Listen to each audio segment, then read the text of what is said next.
Chapter 3. Now the serpent was more subtle than any beast of the field which the Lord God had made.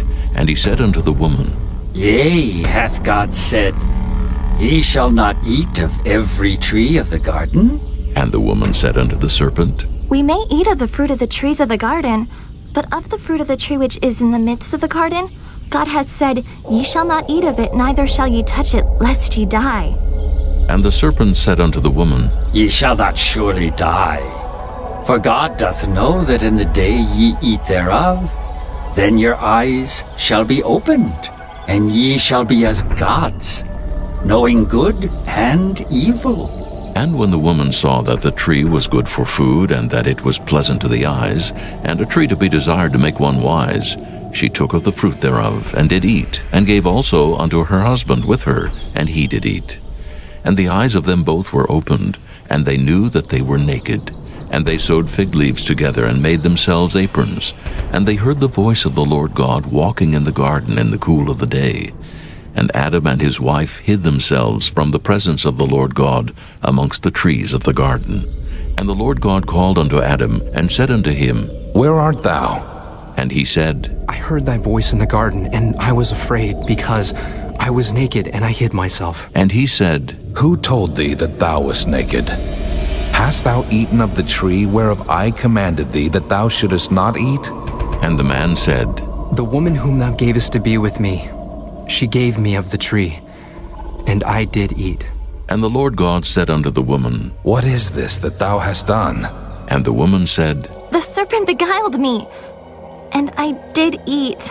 And the Lord God said unto the serpent, Because thou hast done this, thou art cursed above all cattle, and above every beast of the field.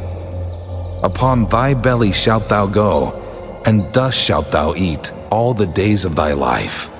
And I will put enmity between thee and the woman, and between thy seed and her seed. It shall bruise thy head, and thou shalt bruise his heel. Unto the woman he said, I will greatly multiply thy sorrow and thy conception. In sorrow thou shalt bring forth children, and thy desire shall be to thy husband, and he shall rule over thee. And unto Adam he said, Because thou hast hearkened unto the voice of thy wife, and hast eaten of the tree of which I commanded thee, saying, Thou shalt not eat of it.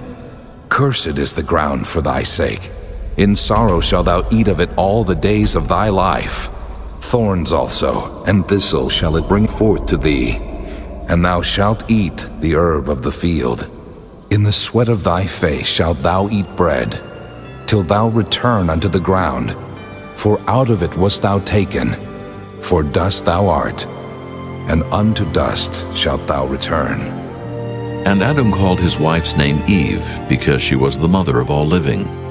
Unto Adam also and to his wife did the Lord God make coats of skins, and clothe them.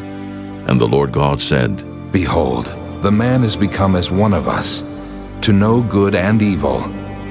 And now, lest he put forth his hand, and take also of the tree of life, and eat, and live forever.